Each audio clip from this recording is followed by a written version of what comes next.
The New Testament book of Mark, chapter 7, verses 1 through 37. Then the Pharisees and some of the scribes came together to him, having come from Jerusalem.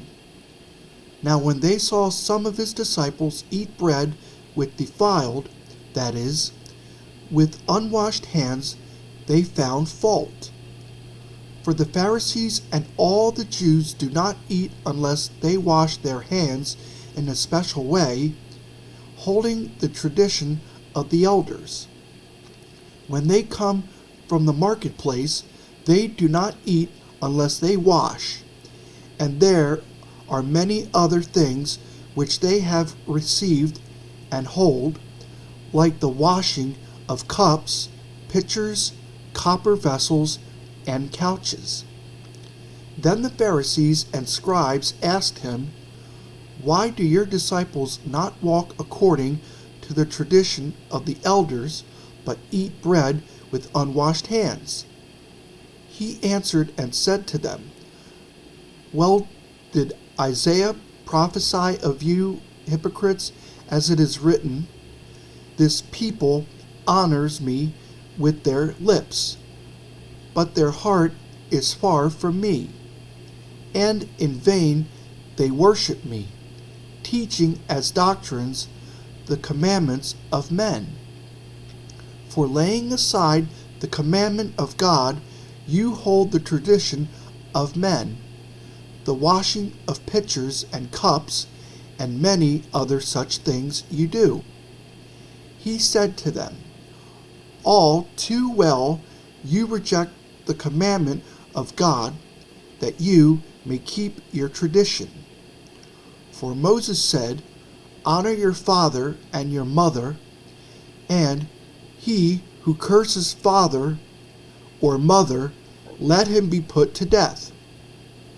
But you say, 'If a man says to his father or mother, whatever profit you might have received from me is Corban, that is, a gift to God, then you no longer let him do anything for his father or his mother, making the word of God of no effect through your tradition which you have handed down, and many such things you do." When he had called all the multitude to himself, he said to them, "Hear me, everyone, and understand.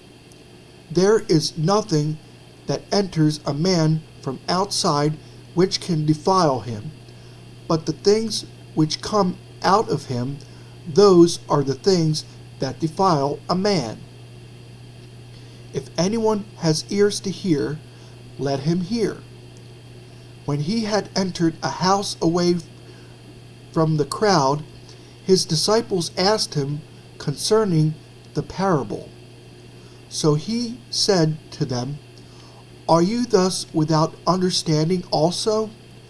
Do you not perceive that whatever enters a man from outside cannot defile him, because it does not enter his heart but his stomach, and is eliminated, thus purifying all foods?" And he said, "What comes out of a man, that defiles a man.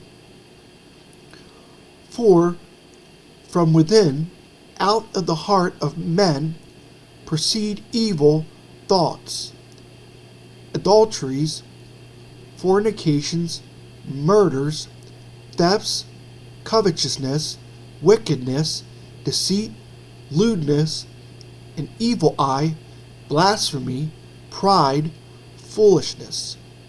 All these evil things come from within and defile a man." From there he arose and went to the region of Tyre and Sidon. And he entered a house and wanted no one to know it, but he could not be hidden. For a woman whose young daughter had an unclean spirit heard about him, and she came and fell at his feet.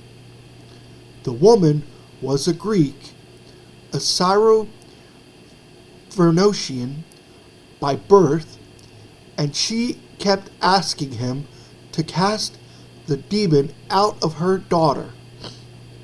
But Jesus said to her, "Let the children be filled first, for it is not good to take the children's bread and throw it to the little dogs." And she answered and said to him, "Yes, Lord, yet even the little dogs under the table eat from the children's crumbs." And then he said to her, "For this saying, go your way. The demon has gone out of your daughter." And when she had come to her house, she found the demon gone out and her daughter lying on the bed. Again, departing from the region of Tyre and Sidon, he came through the midst of the region of Decapolis to the Sea of Galilee. Then they brought to him one who was deaf and had an impediment in his speech, and they begged him to put his hand on him. And he took him aside from the multitude and put his fingers in his ears, and he spat and touched his tongue. Then, looking up to heaven, he sighed and said to him, "Ephphatha," that is, be open. Immediately his ears were opened, and the impediment of his tongue was loosed, and he spoke plainly. Then he commanded them that they should tell no one, but the more he commanded them, the more widely they proclaimed it. And they were astonished beyond measure, saying, "He has done all things well. He makes both the deaf to hear and the mute to speak."